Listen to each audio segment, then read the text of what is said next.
Would you consider eating this shoe? How about now? Ooh.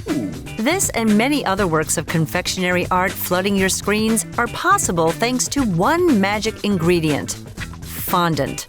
But everyone is not kneeling at the altar of fondant yet, and for a good reason.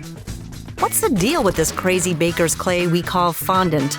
And what has it got to do with a Tudor queen, the Ottoman Empire, Marie Antoine Carême, and a woman's handbook from 1890? Bring a plate. We've whipped up quite an episode for you. Fondant is a type of icing typically used for decorating elaborate cakes. Made of sugar, corn syrup, and water, this versatile icing can be rolled into sheets and seamlessly draped over cakes and pastries. You can pour a creamier version to make fillings. Don't mistake marzipan with its almond paste base for fondant, which can contain oil and stabilizers to make it more pliable, long-lasting, and stable. It's also a lot easier to transport cakes decorated with fondant than cakes iced with traditional buttercream frosting. Armed with endless, perfectly colored sheets of rolled fondant, an expert cake sculptor can create a cake to look like anything you can imagine. Your cake could look like a football stadium, a Converse shoe, or Wall-E. So if you're a sculptor working in the medium of cake and candy, fondant has probably revolutionized your art. But if you like a delicious moist cake that instantly improves the quality of your life, fondant is your enemy. What does it taste like? Try licking a wall or chewing some putty mixed with icing sugar. You can even join Reddit groups dedicated to how much people hate fondant. Sure, you can make fondant with melted marshmallows or add a few drops of rose water to try and improve the taste, but then your fondant won't bend as easily. So you have a decision to make. Do you want it to taste better or be easier to work with? And unless your idea of good nutrition is a sugar high, fondant is a disappointment on that front too.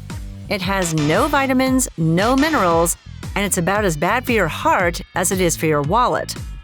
But for most people working with fondant, baking is not about making a perfectly moist, velvety cake. It's about the craft of sculpting and producing the perfect spectacle. If you've ever tried rolling a sheet of fondant, you know that it's not a walk in the park. So how do we go from cakes that tantalize our palates to cakes that only look wonderful? Humans have been eating cake for some 6,400 years, beginning in a Neolithic village in what is now Switzerland. I doubt they had the means to go crazy decorating cakes back then. That over-the-top idea was born in the 16th century during the reign of the Tudor queen, Elizabeth I.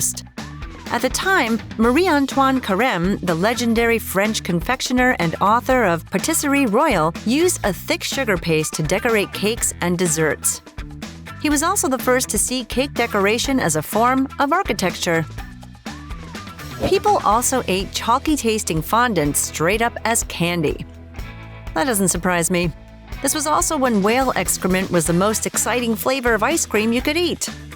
It took another 3 centuries for bakers to use fondant as cake icing. It may have been the French or perhaps someone in Ottoman Turkey who first thought of this genius confectionery innovation. But no one knows for sure. The invention of the temperature-controlled oven in the 1800s made baking a lot easier and more accessible. And by 1890, average young American and British women were hooked on baking and experimenting with novel ingredients like fondant. This was thanks to the explosion of handbooks glorifying baking as a highly desirable pastime for young women.